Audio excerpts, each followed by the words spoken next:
Bonjour, Eric Gibaud, ericgibaud.com, et aujourd'hui je suis de retour à Tenerife. Je suis revenu après une douzaine de jours de voyage où j'étais à Bruxelles au salon de la photo. Donc un grand bonjour à tous ceux que j'ai rencontrés là-bas, des gens qui suivent ma chaîne YouTube, un grand bonjour. Après je suis descendu à la ville de Metz en France pour l'anniversaire de Digit Photo. Je dis toujours Digit et là-bas ils disent Digit, mais moi je dis Digit, maintenant ils le disent aussi, trop fort. Et donc un grand bonjour pour leur 20 ans d'anniversaire. Ils m'avaient invité à participer à un live, j'ai rencontré d'autres youtubeurs, bonjour à tous. Mais l'importance sur le sujet de cette vidéo, c'est que pendant ce voyage, j'ai pu essayer le Sony Alpha 7 IV, le Nikon Z6 II, j'ai ma petite liste, hein, le Fuji X-H2, bientôt tu verras le test, le nouveau OM System OM5, j'avais aussi avec moi mon propre OM System OM1, mon Fujifilm X100V, mon iPhone 13 Pro Max, j'ai aussi fait quelques essais rapides sans pouvoir publier parce qu'il n'y avait pas assez de contenu, le Hasselblad X2D. Et là, je peux te dire, après cette vadrouille, ces essais, de tout type d'appareils, aujourd'hui, je crois que je peux affirmer quel est le meilleur appareil photo. Donc, c'est ce qu'on va voir aujourd'hui. Mais avant, n'oublions pas mon sponsor, Arvia et écoledefotographie.com, qui te permettent de te former à la photographie à distance, donc par Internet. Mais je te raconterai tout ça en fin de vidéo. Simplement, en description, je te laisse le lien de leur site, leur email et aussi leur téléphone qui est gratuit. N'oublie pas que si tu les contactes de ma part, ils préfèrent par téléphone, comme ça ils répondent tout de suite à tes questions. Dis que c'est de la part d'Eric Gibaud, car tu reçois un livre d'appui pédagogique qui est vraiment fantastique.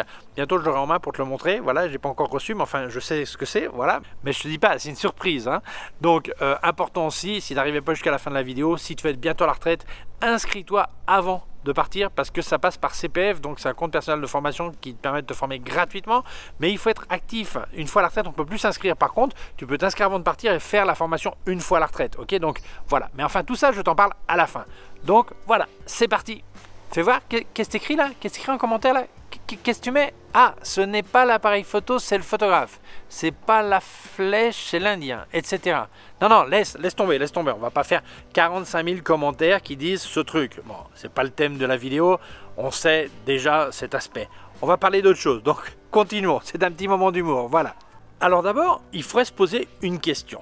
Alors, il y a deux types de photographes. Il y a le photographe qui est amateur et le photographe qui est professionnel. Et là, je ne parle pas de qualité photographique. Je parle simplement qu'il y en a un qui n'a pas d'objectif financier dans sa photographie et l'autre qui a l'objectif de manger grâce à la photographie. Donc, regardons ceux qui ont besoin de manger grâce à la photographie. Ça ne te semble pas bizarre, sincèrement, que des mecs qui gagnent leur vie avec la photographie n'aient pas tous le même appareil photo? Parce que s'il y avait vraiment le meilleur appareil photo, pourquoi ils n'ont pas tous le meilleur appareil photo?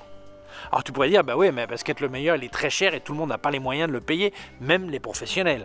Enfin, ok, mais tous les professionnels ne sont pas pauvres. Il y en a quand même un paquet qui ont un super niveau, ils gagnent vraiment de l'argent avec la photographie. Alors, pose-toi la question.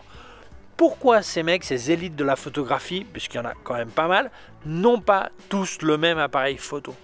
C'est pas bizarre que des mecs qui peuvent se le permettre n'aient pas le meilleur appareil photo pour garantir la meilleure qualité à leurs clients? C'est pas un peu bizarre ça? Pense-y un moment. Alors certains me disent, Eric, comment peut-on faire pour t'aider? Parce qu'on sait que c'est dur de tenir une chaîne YouTube. Ben, c'est super sympa d'une part, mais il y a un moyen gratuit pour toi de m'aider. C'est gratuit en fait. C'est chouette, non? C'est si jamais tu achètes du matos et que tu le fais par Digit Photo, ben simplement quand tu vas sur leur site, là où ça marque code créateur, tu marques Gibaud. Moi, ça me file une petite aide. Toi, ça te coûte le même prix. Tout le monde est gagnant. Moi, ça m'aide. Toi, ça te coûte rien. Et c'est vraiment cool avec moi. Allez, je te remercie. Et c'est là que tu vas te rendre compte que souvent, il y a tout un débat autour de quel est le meilleur appareil photo. Mais souvent, ça, c'est autour des amateurs. Mais pourquoi autour des amateurs? Ben, je sais pas, mais moi je pense que le professionnel, s'il est convaincu que son concurrent a un matériel qui est pire que le sien, eh bien il devrait être ravi de dire ben ouais, tant mieux, les clients vont être pour moi, parce que moi j'ai un meilleur matos, je dois avoir des meilleurs résultats, donc les clients vont être pour moi. Donc ben voilà, pourquoi convaincre l'autre qui change de matos pour avoir un truc meilleur pour te faire la concurrence si vraiment tu penses que ton matos est meilleur? On va être logique, ok? Donc ça souvent c'est un débat plus entre amateurs. De la même manière que l'histoire des formats, on va pas rentrer là-dedans, mais le micro 4 tiers, le APS-C, le full frame, le moyen format, les mecs qui sont non, ça c'est mieux, l'autre c'est pire, l'autre ça, nanana. Non mais sérieusement les mecs, sérieusement, on est en 2022 là, faut changer le débat un peu quoi. C'est-à-dire que il est évident que c'est plus un débat, Et s'il y a des professionnels qui utilisent un de ces formats et pas forcément tous le même, c'est qu'évidemment ça donne quand même des résultats, peu importe le format qu'ils sont en train d'utiliser. Donc je pense qu'il faut oublier un peu ce débat de ça. Mais donc sincèrement, on croyait aussi qu'un professionnel il va dire il souhaite que les autres aient un meilleur matos. On va être logique, on va pas être hypocrite, ok? Donc voilà, continuons. Alors je vais te demander un petit service, si tu ne l'as pas encore fait, ça serait vraiment sympa de t'abonner à ma chaîne YouTube. Il y a un petit bouton par là, une clochette, si tu as vu sur la clochette, tu recevras un avis quand je monte une nouvelle vidéo. Et important, quelquefois les gens me disent ah mais la vidéo est sortie en espagnol ou elle est sortie en anglais. Alors je monte toujours les 3 langues en même temps. Simplement si YouTube t'a envoyé un avis qui ne correspond pas à ta langue, ben, c'est tout simple, tu vas en description de la vidéo et là il y a le lien des 2 autres langues. Donc tu reçois un avis en anglais, ben, tu vas dessous, tu cliques en français ou en espagnol, ce que tu veux. C'est aussi simple que ça. Donc merci, je compte sur toi pour t'abonner sur la chaîne, merci. Et en fait c'est complètement normal qu'un mec pense que le matos qu'il a c'est le meilleur matos parce qu'il a avec difficulté ou beaucoup d'efforts ou pas forcément, mais il a fallu qu'il paye quand même, il a acheté ce qu'il pense être le meilleur appareil photo pour ce qu'il fait. Mais pour ça il y a des raisons, c'est qu'on est chacun unique, donc on va voir ça en détail. Il y a des critères, il y a plein de choses qui vont faire décider quel est le meilleur appareil photo. La première raison elle est toute simple, c'est qu'on est tous uniques. On est unique dans notre manière de penser, notre manière d'être, mais aussi on peut avoir des similitudes avec d'autres, mais aussi on est unique souvent dans nos besoins. C'est-à-dire qu'il peut y avoir des besoins technologiques. Ben, par exemple, un mec qui fait des photos, ou une fille qui fait des photos d'action, qui a besoin d'une rafale très haute, eh bien évidemment il a un besoin technologique qui n'est pas forcément le même que celui qui fait des photos d'étoiles. Il veut faire un ciel étoilé, voilà, il fait un truc vraiment incroyable. Donc les besoins technologiques peuvent être différents. Ou ça peut être des besoins physiques du propre photographe ou de la propre photographe. Si par exemple je vais marcher 50 km pour aller faire des photos, peut-être que mes besoins sont dans la légèreté, dans la compacité. Et une autre personne qui travaille en studio sous un trépied, il peut avoir d'autres besoins. Il peut peut-être besoin d'avoir énormément de définition sur le capteur, ou un autre il veut un truc compact, rapide, facile à déplacer. Voilà, les besoins sont uniques. Ce qui fait que quand tu parles avec quelqu'un qui a trouvé l'appareil photo qui répond à ses besoins techniques ou physiques lui-même, ou son ambiance photographique, évidemment pour lui cet appareil photo c'est forcément le meilleur appareil photo. Mais ça répond à ses besoins. Après, il y a un autre truc qu'on oublie, c'est qu'il y a les goûts personnels. Quelquefois, tu as 2 appareils photo qui sont vraiment au niveau des prestations identiques. Ça, mais il y en a un qui te plaise plus que l'autre. Et pourquoi? Je sais pas, celui je me sens mieux avec. Et c'est important ça, parce que si tu te sens pas bien avec ton appareil photo, eh bien ça va t'embêter de l'utiliser, tu n'as pas envie de sortir faire des photos. Là je parle pas professionnel ou amateur, hein. Simplement, peu importe, n'importe quel photographe, si c'est une usine à gaz à utiliser l'appareil, il a peut-être pas trop envie. Ou s'il est trop lourd, ou s'il n'est pas assez rapide, ou le look, quelquefois c'est simplement le look, ça n'a rien à voir avec la qualité que ça donne. Donc il est évident que ces goûts personnels vont complètement orienter de manière subjective cette personne quand il va te parler de l'appareil photo et dire ça c'est le meilleur. Pourquoi c'est le meilleur? Tu commences à gratter un petit peu, je sais pas. Donc en fait c'est simplement parce qu'il y a une sensation, un feeling, un goût personnel qui fait qu'une personne est convaincue que cet appareil photo est meilleur, et il n'est pas nécessairement meilleur. Simplement ce sont ses goûts et ses sensations qui sont en jeu. Voilà. Et après, il y a un autre truc important, c'est la manière de travailler, je veux dire pas professionnel ou amateur, peu importe, travailler, d'utiliser l'appareil photo. Eh bien évidemment, si tu es toute la journée dans l'eau, comme Grégory Audubert, que je dis bonjour, qui est toute la journée dans l'eau, les critères de sélection de l'appareil ne sont pas tout à fait les mêmes que si tu es dans un studio, ou si tu es dans des situations de beaucoup de poussière, ou si tu es situations, il peut y avoir 1000 situations et de manière de travailler importante qui vont faire que le choix va être différent. Si c'est des, par exemple, je fais des photos, je peux faire qu'un seul clic pour la raison que ça soit, et il faut absolument que la mise au point soit parfaite, et je ne veux pas prendre le risque d'une mise au point manuelle mal faite, donc je ne peux pas prendre le risque non plus d'un mauvais autofocus, ben, il y a forcément un appareil qui est meilleur qu'un autre pour ça. De la même manière, si je fais des photos qui sont pas, que je ne peux pas refaire, un mariage, quelque chose comme ça, ben évidemment, le fait d'avoir double carte mémoire, ben c'est une sécurité, une tranquillité. Donc, même chose qu'avant, celui qui trouve l'appareil qui répond à sa manière de travailler, ben pour lui évidemment c'est le meilleur appareil, ça c'est complètement évident et logique. Il ne faut pas non plus oublier le résultat recherché. Il y a des gens qui ont besoin d'un résultat immédiat. Pour moi, je parle pour eux, hein, pour moi certains disent le meilleur appareil photo c'est celui qui me donne la photo finie dans l'appareil. D'après eux ça c'est un vrai photographe. Et il y en a d'autres qui disent non, non, moi je ne veux pas la photo finie, la sortie de l'appareil photo. Je veux la photo la mieux préparée pour pouvoir travailler dessus en post-production. C'est-à-dire que ça c'est le cas de beaucoup de gens qui utilisent par exemple le moyen format. Ils veulent beaucoup de pixels, ils veulent un rend dynamique important parce que derrière ils veulent pouvoir travailler complètement la photo au maximum, dans les moindres détails, à capturer le maximum de données possibles pour en disposer, pour travailler dessus. Donc ces gens-là, ils ont peut-être des besoins qui sont très importants en capteur ou très importants en rend dynamique, etc. pour justement travailler dessus après. Puis il y a d'autres personnes qui disent non, non, moi je veux un truc qui soit nickel à la sortie de l'appareil. Ah ok, pour ces gens-là, peut-être qu'une simulation de film sur un Fuji, c'est nickel, ou peut-être même un smartphone. Pour lui, un smartphone, c'est pour elle ou pour eux, un smartphone, c'est peut-être le plus simple, parce que ça veut pas dire que ce soit plus facile. Hein. Un smartphone, il faut quand même cadrer, il faut quand même composer la photo.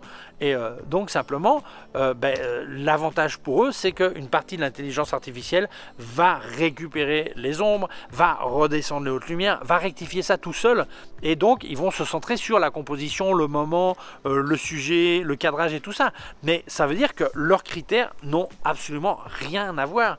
Et donc, beaucoup de gens, d'ailleurs, quand ils achètent des super appareils photo avec un rend dynamique très élevé, ils voient la photo, ils disent « Ah, ça pète pas autant que sur mon smartphone. » Ben oui, parce que tu as encore le boulot à faire. Voilà.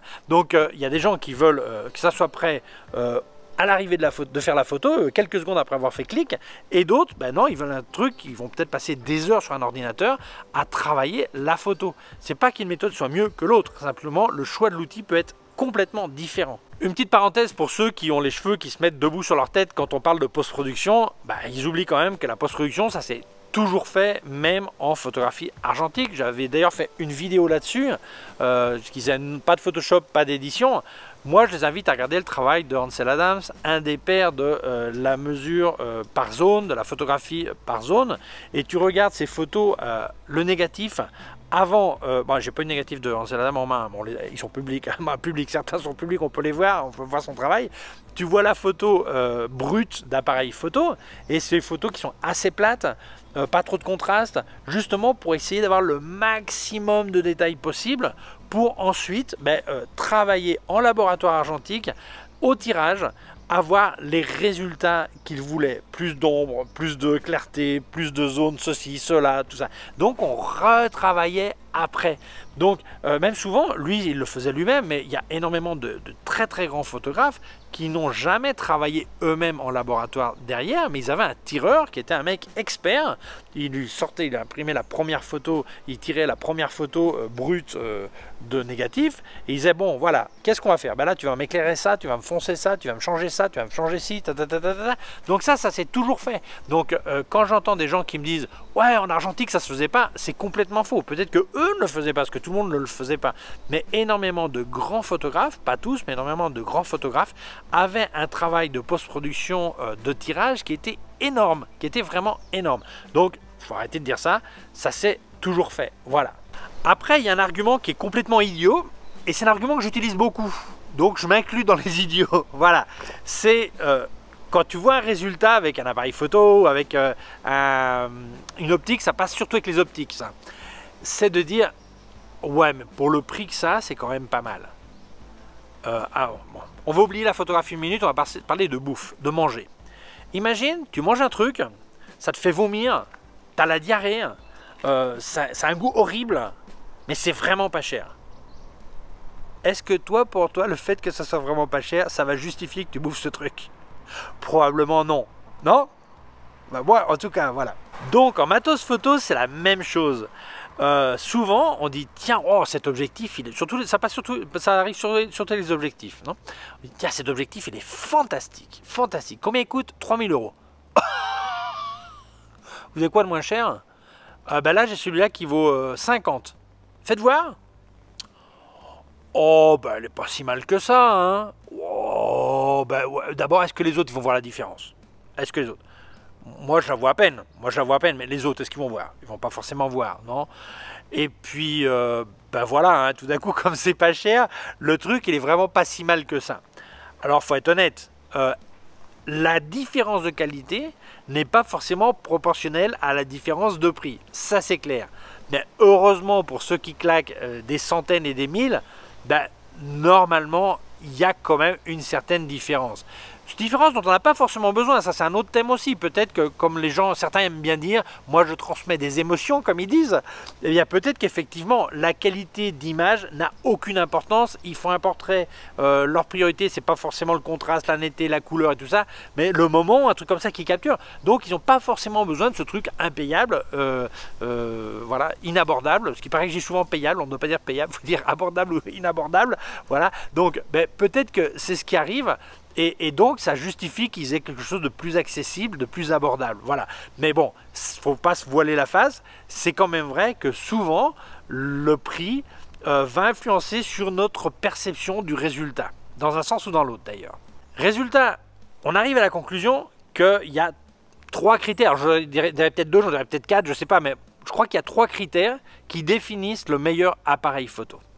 Et le premier, le plus évident, c'est que le meilleur appareil photo, c'est celui que tu as avec toi. C'est évident. Là, il se passe quelque chose, je suis là ici, il se passe quelque chose d'incroyable. Et sur moi, j'ai juste un appareil photo qui est un jouet, mais qui permet de faire des photos. Je fais une photo unique que je n'aurais jamais pu faire si je n'avais pas eu ce jouet avec moi. Ben, à ce moment précis, cet appareil photo, c'est le meilleur appareil photo du monde. Sans lui, je n'aurais pas la photo. Donc, il est évident qu'à ce moment-là, c'est le meilleur appareil photo du monde. Point barre, il n'y a pas de discussion. Donc, l'appareil photo que tu as avec toi, déjà, c'est un des critères qui fait que c'est le meilleur appareil photo. Le deuxième point qui fait qu'un appareil photo, c'est le meilleur, ben, c'est celui qui répond le plus à tes critères, tes besoins, tes goûts. Alors, celui qui répond à pratiquement tout, ben, à mon avis, ça n'existe pas. Voilà. Et puis après, ça explique aussi pourquoi pas mal de photographes ont plusieurs appareils photo. Suivant ce qu'ils vont faire, ils utilisent l'un ou l'autre. Suivant les besoins du moment, ils utilisent plutôt une chose qu'une autre. C'est pas la même chose partir en voyage que faire la photo de mode ou la photo de produit. Celui qui cherche un appareil photo universel, simplement, il va pas le trouver. Simplement, il acceptera des petits sacrifices que dans certaines situations, ben, il n'utilise que celui-là parce qu'il n'a que celui-ci. Et donc, ben, il y a des moments où ça ne répond pas exactement aux mêmes critères.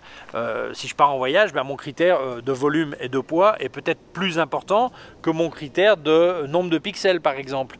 Voilà. Donc, il est évident que l'appareil photo qui répond le mieux à tes besoins, ben, pour toi, c'est évidemment le meilleur appareil photo. Et ce qui est fort probable, c'est que tôt ou tard, tu es plus d'un appareil photo, puisque suivant ce que tu vas faire, tu vas prendre un outil ou un autre. Après, il ne faut pas oublier que ce qui fait qu'un appareil photo est considéré le meilleur, faut voir l'ensemble, le binôme prix et besoin réel. C'est-à-dire que si un mec me dit bon, j'ai pris cet appareil parce qu'il est bien plus cher, mais les prestations sont vraiment incroyables, ça me permet de faire tel truc, tel truc, tel truc, tel truc, tel truc, ok, et tu le fais? Ah non, non, non, moi ce genre de photo je ne fais pas. Alors, tu es en train de me vanter les mérites d'un appareil photo, une partie que tu n'utilises pas. Donc en fait, tu te rends compte que tu aurais dépensé moins d'argent, tu auras un appareil photo d'une gamme inférieure ou un modèle précédent, et tu pourrais faire exactement la même chose parce que tout ce qu'il y a au-dessus de l'iceberg, bah, ou dessous comme tu veux, tu mets dans le sens que tu veux, tu ne l'utilises pas. Donc en fait, ton argument de meilleur appareil photo, c'est absurde puisque tu n'es pas en train de l'utiliser. C'est comme si moi j'achète une voiture et je dis ah non mais cette voiture elle monte à 300 km/h. C'est vraiment ce qu'il y a de mieux quoi. Ou 300 ou 400, on s'en fout. Ah ouais, à combien tu vas Eric? Bah moi je vais jamais en circuit là, je vais sur autoroute donc maximum suivant le pays 120. Bon, tu vas en Allemagne tu verras qu'il n'y a pas de limite, mais enfin bon, sur certaines autoroutes. Mais bon, moi ouais maximum je vais à 130. Donc tu es en train de me vanter un mérite que tu n'utilises pas. Donc ça sert absolument rien de rentrer dans le critère de meilleur appareil photo ces fonctions que tu n'utilises absolument pas. Donc ça c'est un autre truc qu'il ne faut pas oublier. À l'heure de vanter les mérites d'un appareil photo, voir le besoin réel et l'argent extra payé pour un truc que tu ne payes pas, que tu payes mais que tu n'utilises pas. Voilà. Donc ça c'est important à l'heure de décider quel est le meilleur appareil photo aussi. Alors, conclusion. Conclusion, puisque j'ai dit que je savais quel était le meilleur appareil photo, je suis obligé de dire quel est le meilleur appareil photo. J'ai pas le choix, non? Eh bien, moi, je vais dire que le meilleur appareil photo, c'est pas un appareil photo. C'est une équipe. C'est une équipe qui correspond entre le photographe et le matériel qu'il utilise. Ça, c'est la meilleure combinaison. On ne peut pas parler de meilleur appareil photo, mais de meilleure équipe. Ce qui fait qu'évidemment, toi, tu es ce que tu es, donc l'appareil photo qui va le mieux se souder à toi, correspondre à toi, ça va être pour toi le meilleur appareil photo. C'est pour ça que le résultat, ça sera la meilleure équipe, mais il y a deux éléments indissociables. Quelquefois, il y a même plus d'éléments sur des tournages, des trucs comme ça. Mais ça veut dire que c'est très important, quand quelqu'un va acheter un appareil photo, souvent il fait l'erreur de demander sur les réseaux sociaux quel est le meilleur appareil photo. Et les trois quarts des gens répondent celui que eux ils ont. Mais c'est faux, c'est faux. Au lieu de demander ça, demande qui pourrait m'aider à définir mes besoins, mes critères pour choisir l'appareil photo qui fera meilleure équipe avec moi. Ça serait la question logique. C'est-à-dire analyser vraiment tes besoins, tes possibilités, ce que tu vas faire, ce que tu aimerais faire, ce que tu veux faire, ce que tu peux payer, etc. etc. pour justement choisir ton coéquipier qui fera que l'équipe sera la meilleure équipe. Et ça, c'est ce que beaucoup de gens ne comprennent pas, qu'il n'y a pas de meilleur appareil photo. Sinon, il y a une meilleure équipe. Et donc, dans cette équipe, évidemment, il y a un appareil photo qui sera meilleur qu'un autre pour complémenter cette personne qui fait les photos. Voilà. Donc, il y a bien un meilleur appareil photo, mais il dépend de chaque personne. C'est indispensable que tu analyses tes critères, tes besoins, pour choisir quel est le meilleur appareil photo pour toi, pas pour un autre, pour toi.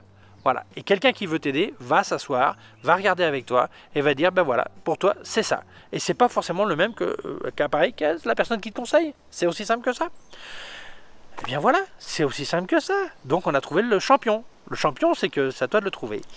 Alors, merci beaucoup d'avoir vu la vidéo, mais on ne va pas oublier de dire merci à notre sponsor, Arvia, écoledephotographie.com, qui te permet de te former à la photographie à distance, donc par Internet. Mais Internet, ça ne veut pas dire que théorie. Il y a quand même des trucs pratiques à faire, des photos à faire. Tu les montes sur la plateforme, tu as des profs qui sont diplômés en photographie, qui vont te répondre, t'analyser, te corriger, t'aider, tout ça. Alors, il y a plusieurs formations. Il y a 4 types qui va depuis devenir amateur averti, comme on dit, jusqu'à professionnel avec un bac pro. Après, combien de temps tu vas y passer? 8 à 12 mois, suivant la formation que tu choisis. Tu vas passer 10-12 heures par semaine. Certains passent 15 heures, certains passent 8 heures. Ça dépend des gens. Mais voilà, c'est important de les contacter, expliquer ce que tu aimerais apprendre, quels sont tes besoins en apprentissage, et ils vont te répondre, te filer un coup de main et dire je crois pour toi ça serait mieux ça, ça ou ça. Mais important, la formation peut être gratuite puisque ça passe par CPF. D'ailleurs, c'est l'école la mieux cotée en France pour le CPF, puisqu'ils ont 5 sur 5, donc c'est la mieux cotée. Ça fait quand même plus de 10 ans qu'ils existent. Le parrain de l'école, c'est Yann Arthus Bertrand, La Terre vue du ciel, ce qui est quand même une référence en photographie. Donc je crois que c'est pas hasard qu'ils aient ces résultats. Donc moi je te conseille de les contacter, expliquer tout ça. En plus, tu dis que c'est de ma part, tu recevras un bouquin en appui logistique, ce qui c'est vraiment un super bouquin. Je l'attends, je l'ai vu en photo, mais je n'ai pas encore reçu pour le montrer à l'écran, voilà. Donc je montrerai bientôt. Et voilà, donc je crois que ça vaut vraiment le coup de parler avec eux et voir si c'est un truc qui t'intéresse, qui peut vraiment t'aider à t'améliorer. Alors quand je parle de Arvia, je dis toujours un petit truc photo. Enfin là, les petits trucs que j'ai déjà dit, c'est comment vraiment apprendre à connaître quel est le meilleur appareil photo pour toi. Voilà, donc voilà. c'est fait. Ok, donc contacte-les, je te laisse en description le téléphone qui est gratuit, le email, le site web, et donc voilà. Merci beaucoup d'avoir vu la vidéo. Si tu penses que ça peut intéresser d'autres personnes, je t'invite à la partager sur les réseaux sociaux. Si tu ne l'as pas encore fait, je t'invite à t'abonner à ma chaîne YouTube. Il y a un petit bouton par là et une clochette. Si tu appuies sur la clochette, tu recevras un avis quand je monte une nouvelle vidéo. Mon site web ericgibaud.com/fr pour la version française. Mes cours de photographie en vidéo ericgibaud.com/fr/cours en ligne. Si tu as une quelconque question, tu peux laisser un commentaire dessous. Je te laisse aussi des liens de mon matos sur Digit Photo. D'ailleurs, si tu achètes chez eux, ça serait vraiment cool. Là où ça marque code créateur, voilà, code créateur, tu marques Gibaud, ça me fait une petite aide. Je laisse aussi des liens de tout ce que j'ai testé de KF Concept, Sandmark et les Flash Westcott, et aussi un lien de mon compte PayPal au cas où tu veux faire un don. Merci beaucoup, prends soin de toi et à très bientôt. Ciao.